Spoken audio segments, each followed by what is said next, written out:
작가 헨리 나우에는 러시아 상트페테르부르크의 박물관에 가서 렘브란트의 돌아온 탕자 그림을 오랫동안 감상했던 때를 돌이켜 봅니다. 날이 저물며 근처 창문에서 들어오는 자연광이 바뀌면서 나우에는 빛이 바뀌는 것만큼 여러 다른 그림을 보고 있는 것 같은 느낌을 받았습니다. 달리 보이는 그림 하나하나는 망가진 아들에 대한 아버지의 사랑을 서로 다르게 보여주는 듯 했습니다.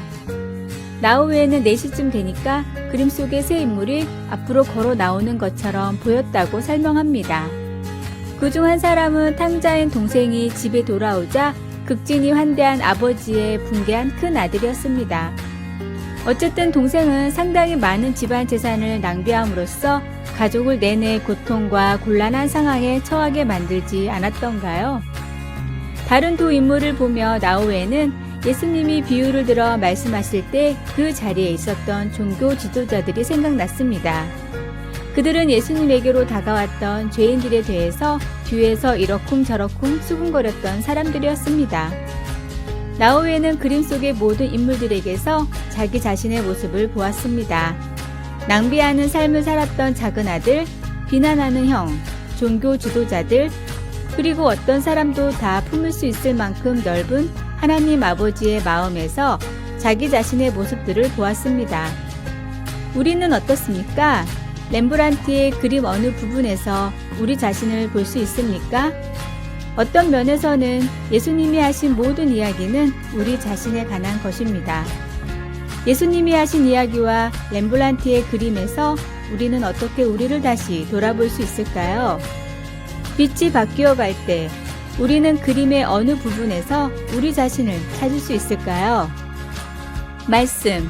수군거려 이르되 이 사람이 죄인을 영접하고 음식을 같이 먹는다 하더라. 누가복음 15장 2절.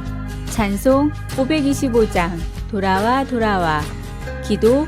하나님 아버지, 아버지께서 저를 얼마나 사랑하시는지 제 모습을 볼 수 있게 도와주소서. 아멘. 아래의 빨간색 구독 글자를 누르시어 더 많은 전도의 열매를 맺으시길 기도합니다. 미국의 강철회사 사장 카네기가 후계자를 임명한다고 하자 전 세계의 관심이 그쪽으로 쏠렸습니다. 회사 중역들 중에는 두뇌가 탁월한 사람이 많았지만 정작 카네기가 지명한 후계자는 쉬브라는 사람이었습니다. 카네기의 발표는 모든 사람들을 깜짝 놀라게 했습니다. 카네기가 후계자로 임명한 쉬브는 겨우 초등학교밖에 졸업하지 못한 사람이었기 때문입니다. 쉬브는 처음에 그 회사에 청소부로 들어왔습니다. 그는 정원만 쓸어도 되는데 공장 안까지 말끔하게 청소를 하곤 했습니다. 그런 그의 성실함이 윗사람의 눈에 띄어 카네기의 비서가 되었던 것입니다. 그는 메모지와 펜을 들고 카네기를 그림자처럼 따라다녔습니다. 카네기가 공장 확장과 생산 과정에 대한 연구를 하느라고 밤늦게까지 사무실에 있다가 집으로 돌아가려고 할 때 밖에 쉬브가 기다리고 있었습니다. 아무도 없는 줄 알았던 카네기가 깜짝 놀라 왜 퇴근하지 않았느냐고 묻자 쉬브는 사장님께서 언제 찾으실지 모르는데 어떻게 자리를 비웁니까? 하고 대답했다고 합니다.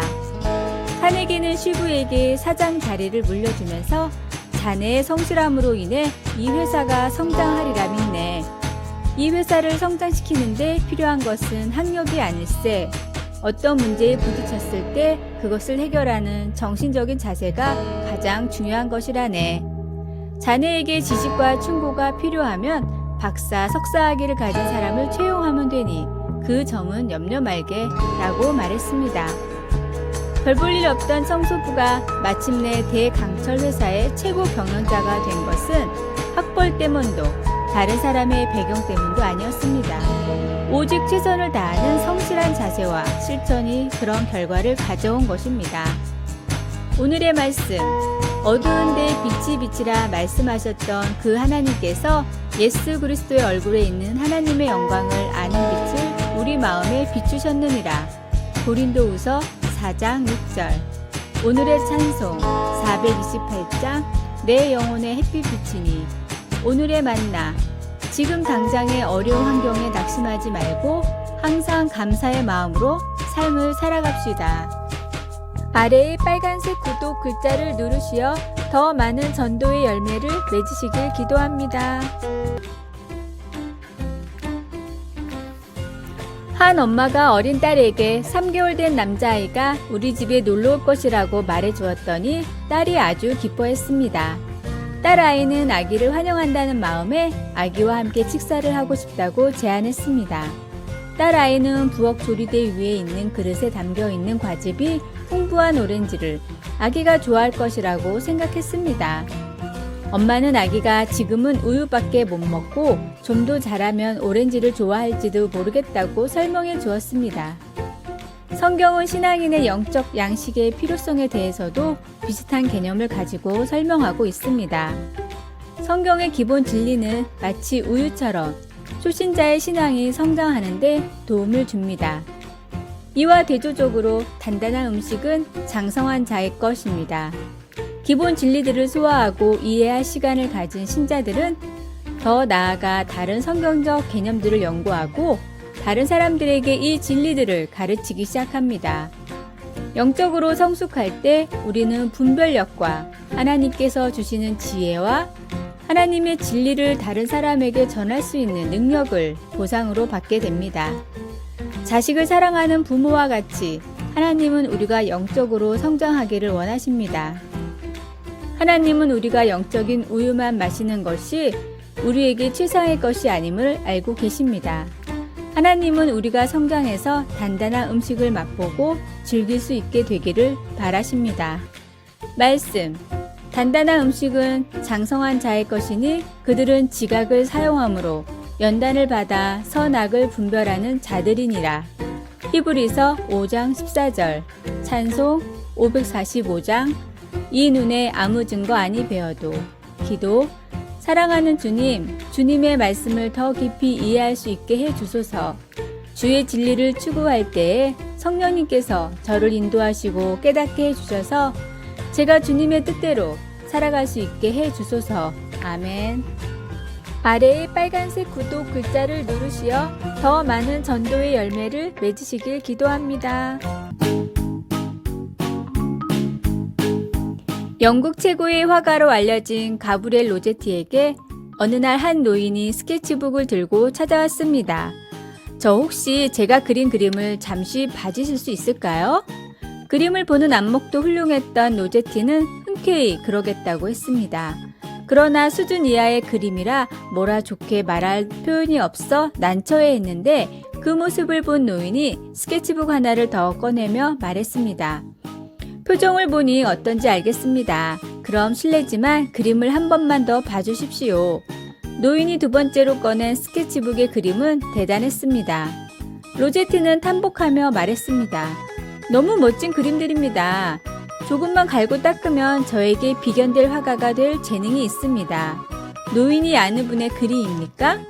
그러자 울먹이는 표정으로 노인이 말했습니다. 아니요, 사실은 둘 다 제 그림입니다. 젊은 날 저에게 선생님처럼 말해주는 사람이 없어 저는 그림을 포기했었습니다. 그러나 그 열정이 아직도 꺼지지 않아 다시 붓을 잡아보았으나 선생님이 보시다시피 그 재능은 모두 사라지고 말았습니다. 같은 노력도 때에 따라 내는 빛이 다릅니다. 인생의 가장 귀중한 때야말로 하나님을 위해 헌신하기 좋은 때라는 것을 잊지 말고 늘 가장 좋은 것을 하나님께 드리십시오. 오늘의 말씀. 예수께서 대답하여 이르시되 진실로 진실로 내게 이르노니 사람이 거듭나지 아니하면 하나님의 나라를 볼 수 없느니라. 요한복음 3장 3절. 오늘의 찬송 537장 형제여 지체 말라. 오늘의 만나. 후회를 하지 않도록 중요한 것을 깨닫는 지혜를 주소서. 하나님을 섬기는 일과 약속한 일은 절대로 뒤로 미루지 맙시다. 아래의 빨간색 구독 글자를 누르시어 더 많은 전도의 열매를 맺으시길 기도합니다.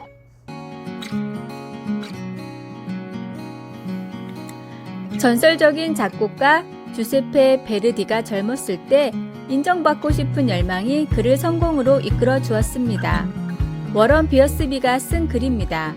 베르디가 피렌체에서 그의 첫 오페라를 발표할 때 그는 어두운 곳에 홀로 서서 관람객 중 한 사람 얼굴만 줄곧 바라보았습니다. 그 사람은 대가 로신이었습니다. 베르디에게는 홀 안의 사람들이 그에게 환호를 보내든 야유를 보내든 그것은 중요하지 않았습니다. 그가 원했던 것은 오로지 그 거장 음악가가 인정한다는 의미로 보여주는 미소뿐이었습니다. 우리는 누구의 인정을 받고 싶어 합니까? 부모님, 직장 상사, 사랑하는 사람? 바울에게는 오직 한 가지 답만 있었습니다. 오직 하나님께 옳게 여기심을 입어 복음을 위탁받았으니 우리와 이와 같이 말함은 사람을 기쁘게 하려 함이 아니요 오직 우리 마음을 감찰하시는 하나님을 기쁘시게 하려 함이라. 하나님의 인정을 추구한다는 것은 무엇을 의미할까요? 거기에는 최소한 두 가지 의미가 내포되어 있습니다.